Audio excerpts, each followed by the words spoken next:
Build up at the border. Migrants continue to flood our local border ahead of Title 42 expiring next week. Good afternoon. Welcome to the 4. I'm Heather Myers. I'm Carlo Cicchetto. Right now, we're following these long lines and crowds you see behind me, all hoping to claim asylum in the United States. CBS 8's Shannon Handy is in Otay Mesa outside a facility that will now be used to process migrants. Shannon.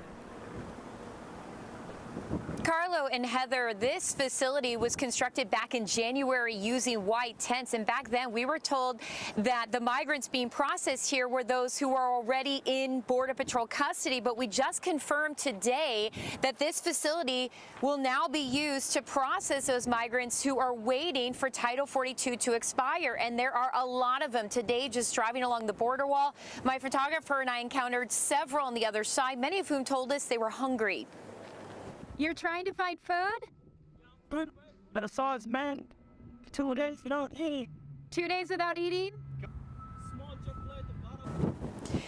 That man told us he's from Mauritania and he's had only water and chocolate over the past few days. Now, earlier this morning, Chopper 8 captured people on the U.S. side throwing water to migrants across the border where hundreds are waiting. Chopper 8 took some video near the San Ysidro port of entry. This is the case of border towns across the U.S. ahead of Title 42 expiring on May 11th.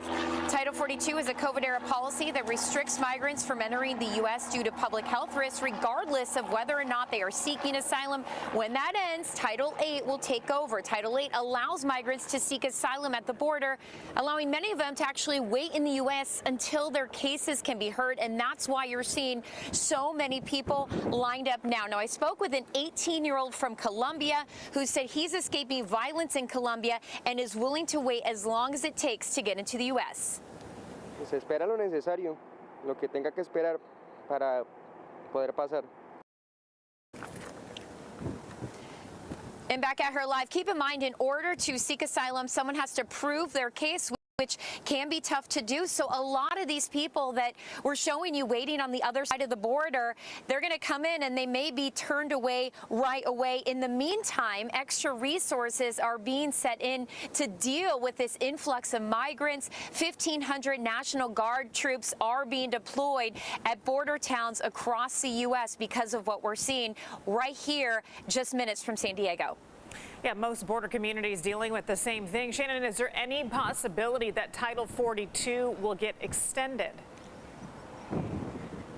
That is a question, Heather, that a lot of people are asking, because this is not the first time that we've reported Title 42 will expire. We saw this last year, and then it got extended. Lawmakers voted to extend it. At this point, nothing is official, nothing has been extended, but I did speak with a legal analyst today who says he won't be surprised if at least one lawmaker or a few tries to get this extended. But at this point, it looks like Title 42 is expiring, or at least preparations are well underway to have it expire. And we'll see how we deal with this massive crush all along the border. As you mentioned, we're not the only border community dealing with this. Shannon Handy reporting live. Thanks, Shannon.